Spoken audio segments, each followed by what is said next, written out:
Welcome to Wrestle Capsule. I'm your host, V, and today we're going to be talking about SmackDown. Yes, it is Sunday, but at least I'm doing a SmackDown review video, okay? I just want to say this. If you guys have not seen my community post, and if you're not subscribed to me, what are you doing? I was talking about how I've been in a wrestling funk for these past couple of weeks with everything that's going on with WWE, but across the board, I have not been feeling wrestling lately. But surprisingly, SmackDown wasn't as bad as I thought it was going to be. Starting off with a match between the Brawling Brutes versus Imperium made me feel better because, as you guys know, I'm a fan of these two teams. Two of my favorite in WWE. And we've all seen these two teams go at it before, okay? And we know it's gonna be a banger. So, I mean, that goes without saying. It's a beautiful way to start off SmackDown, especially with the news, especially with everyone, including me, talking about how Raw was booty hole. It was one of the worst Raw after WrestleManias to date. Hands down. Sheamus picking up the win and pinning Giovanni Vinci, which was a smart move instead of Sheamus pinning Gunther, because it still protects Gunther. After all, he is the Intercontinental Champion, right? I'm starting to get that feeling that we're gonna see something. We're gonna see it again. They're gonna run it back like they did on Clash at the Castle, where it was Gunther versus Sheamus. And though it is a repeat, it was a classic.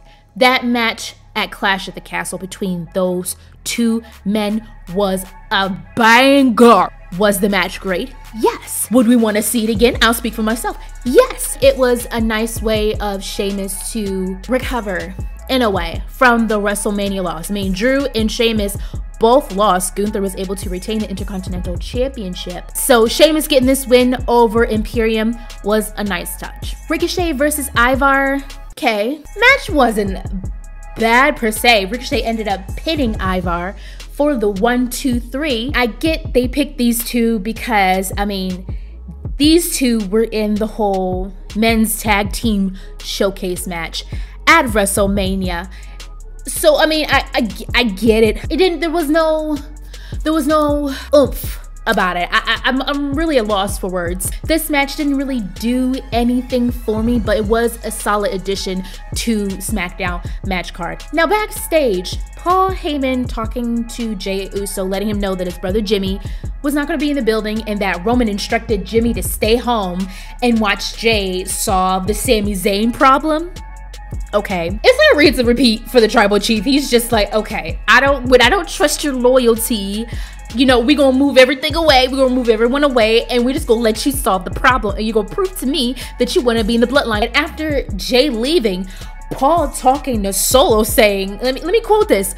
Paul said to Solo Sikoa, he solves the Sami Zayn problem, or you solve our problems today. Look what's going on. Sami is starting to get on my nerves. Him feeling this obligation, him feeling this duty to talk to Jey Uso after everything that's happened, after all the beef. Kevin Owens is looking at him like, dude, are you on crack? Are you stupid? Like, what is wrong with you? Jey and Jimmy don't want to hear nothing from us. Like, what is you doing? But Sami's gonna do what Sami's gonna do. And he talks to Jey, and Jey don't want to hear it. Kevin Owens gets attacked backstage by Solo. Sami, if you would have been by your bro's side, your tag team partner side, I don't know if that would have happened necessarily. Sami trying to talk to Jey, talk him out of it, talk some sense into, sorry, blood is gonna be real thick in this case. We got a women's tag team match on Friday. It was Liv Morgan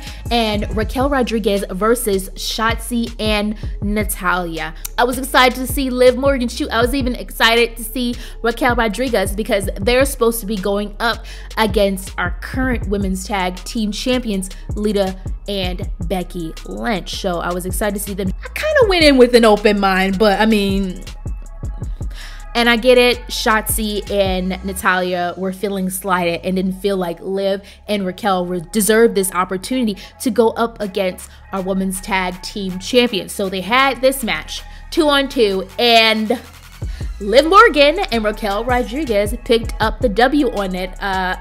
Oblivion. So they have proven that they deserve the spot that they're in right now to go up against the champions. I'm wondering where this is going to go. I highly doubt that Liv and Raquel Rodriguez are going to win these tag team championships against Becky Lynch and Lita. And then it brings me to another thing I want to talk about real quick. No matter how much I like Becky Lynch, no matter how much respect I have for Lita, not even those two can bring up prestige and make me care more about the women's tag team championship.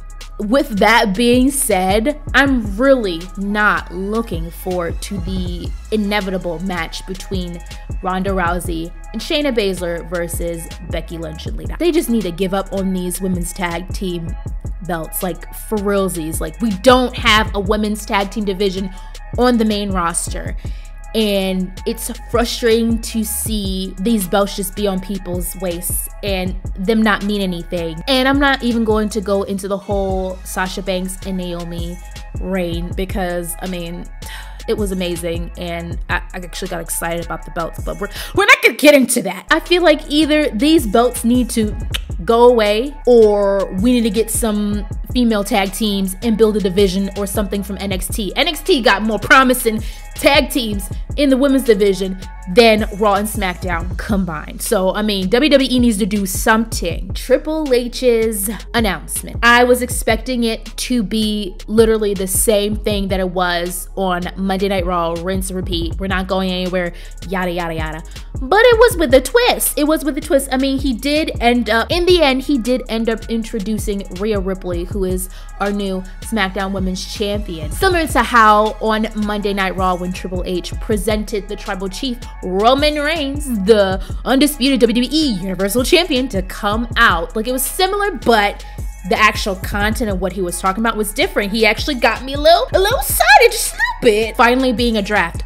When is the last time that WWE has had a freaking draft? Why does it feel like the last time that WWE had a draft was like, what, 2019? Then bringing that back, I am so happy, and this is why. Lately, it's been people are crossing over. You know, like, you'll see one superstar on Raw, but then you'll also see that same superstar on SmackDown, and they're going back and forth.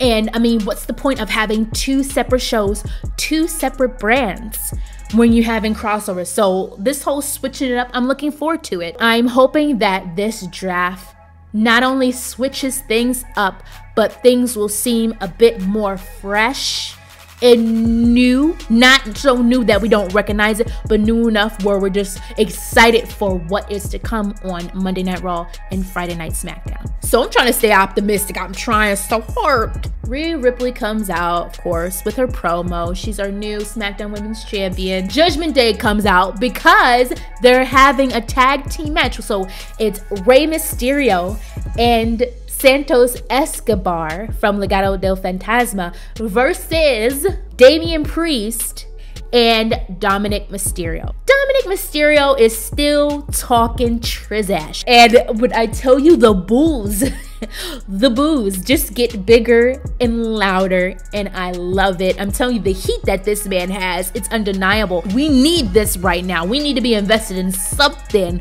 or we ain't gonna watch. And of course, Dominik Mysterio is talking all this trash, saying how, you know, that's his father and he was trying to take it easy on him, and that's why he lost. And we're getting the thing that I've been waiting for.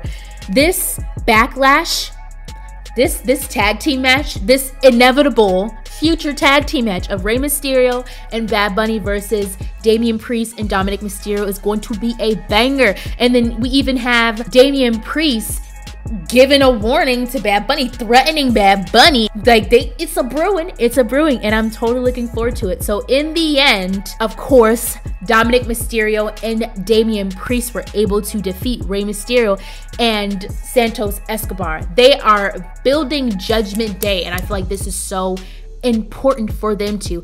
And I love what they're doing with Damian Priest. Damian Priest is so talented. WWE needs to continue to allow Damian Priest to shine. He is an all-around wrestler. He can grab a crowd's attention, like he has it all. And this is actually making Dominik Mysterio even better, and this is adding even more value to Judgment Day. But with my prediction of Judgment Day being taken over to SmackDown, we need to have a strong stable on Monday Night Raw, or we ain't gonna watch as much. Or speak for myself, I'm not gonna watch as much because Kevin Owens got effed up in the back. He couldn't even be out there for Sami Zayn. So it was Sami Zayn versus Jey Uso. This was the main event of SmackDown. Bloodline and KO and Sami are gonna be going at it for a while. There's still beef there. That beef is not gonna die anytime soon. But what really got my attention was when Matt Riddle came out to Sami Zayn's aid because Solo was freaking him up. Solo was about to hit him with a Samoan spike. Jay was like, nah, cuz let me take this. And then he freaking super kicks him, beating him up. And then Matt Riddle comes out to the freaking rescue. And it makes sense for those of you who freaking remember, before Matt Riddle went away, he got obliterated by Solo Sikoa in a match. It was absolutely horrifying. He effed that man up.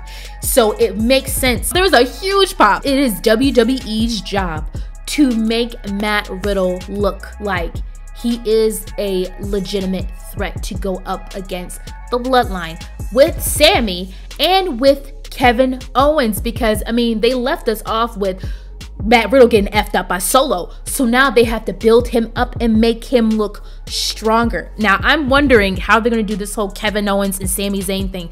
Is this going to freak up their dynamic? Is Kevin going to be looking at Sami sideways because of what happened? Like, he wasn't by his side when he got attacked. And then right before he got attacked, Sami was telling Kevin that he's going to go talk to Jay. Like, what is the dynamic? Like, Sami needs to get it together. I hope he got the idea. I hope he got the gist. I hope he came to his senses and realized he needs to let the Bloodline go. He needs to let Jay go.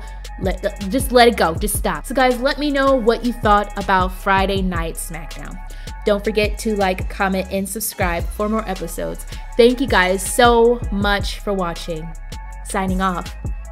Bye.